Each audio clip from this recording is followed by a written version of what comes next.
Hovindism bonus number 1. Attacking the Smithsonian. Warning: if you are currently in possession of an irony and/or bullshit meter, we kindly ask that you disable such devices. The utter nonsense you are about to witness has been scientifically documented to cause such devices to explode. We will inform you when it is safe to return your equipment to full functionality. You have been warned.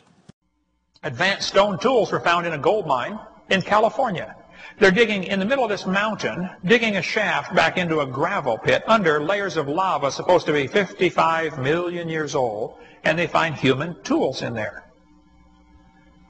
Professor Holmes of the Smithsonian was one of the most vocal critics of the California finds. He said, "Perhaps if Professor Whitney had fully appreciated the story of human evolution, as it is understood today, he would have hesitated to announce the conclusions, notwithstanding the imposing array of testimony."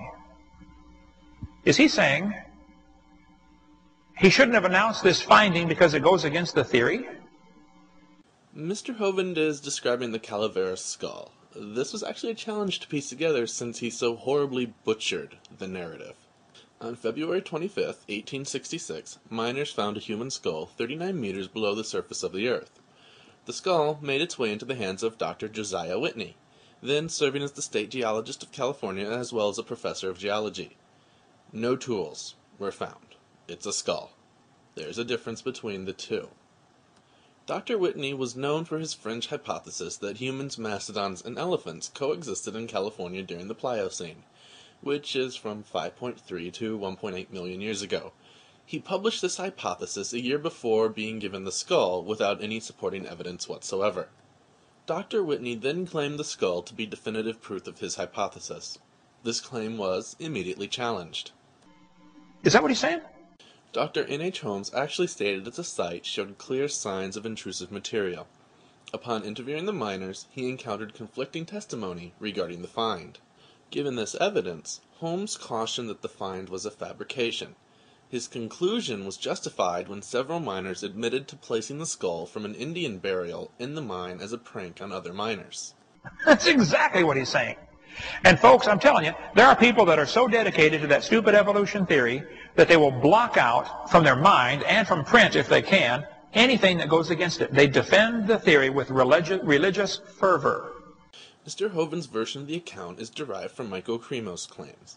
Cremo, a Hindu creationist, claims that modern humans have existed far into ancient antiquity and are actually de-evolving away from unity with Brahman. Dr. Holmes was affiliated with the Smithsonian in the 1890s. He died decades before Mr. Cremo was born. Cremo has been selling his pseudoscience for over a decade. No one has silenced him, in the same way that no one silenced Dr. Whitney. Smithsonian is very responsible for doing a lot of this stuff of hiding evidence against evolution. It's so well hidden that only Far Out Adventures of the Best of World Explorer magazine, which also claims that Egyptians settled Arizona, can find it. In the 1950s, Thomas Lee from the National Museum of Canada found advanced stone tools in a gravel deposit.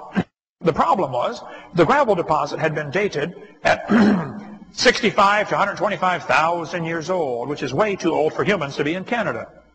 Dr. Thomas Lee discovered Shigwinda, or however you pronounce that, one of the earliest settlements in North America. Dr. Lee dated the site to 30,000 years ago, not 65 to 125,000 years ago. Dr. Lee's dating is controversial because it conflicts with subsequent studies of the site. So, the director of the museum was fired for refusing to fire the discoverer. Dr. Lee's mentor had a falling out with the museum director over a year after the discovery was published.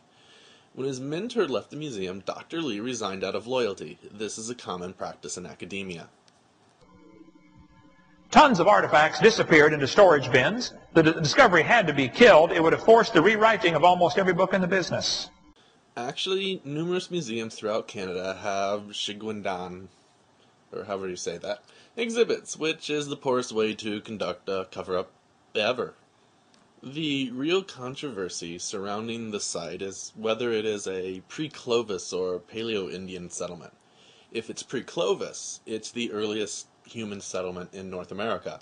If it's Paleo-Indian, it's just an early settlement. So why bother with this nonsense and risk destroying your valuable irony and bullshit meters? Well, a YouTube user attached this conspiracy theory to our satirical video regarding Mr. Hovind.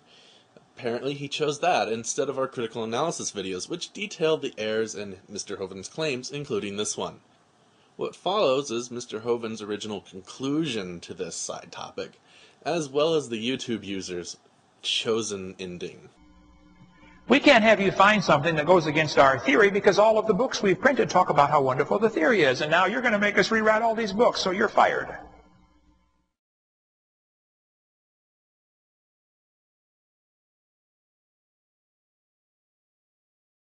For those of you so inclined, we have left a link to this Hovind Parrot's video in the video description so that you may impart some knowledge on him and correct his epic fail. It is now safe to return all irony and or bullshit meters to full functionality. As a quick conclusion, we're just going to tell you why we made this video. Many people question, do people actually buy into this Hovind nonsense? Well, here's somebody. Go ask them why. Stop asking us why. Fancy references, the scourge of all creationism. If only they knew how to use Google. Perhaps then they'd be a threat.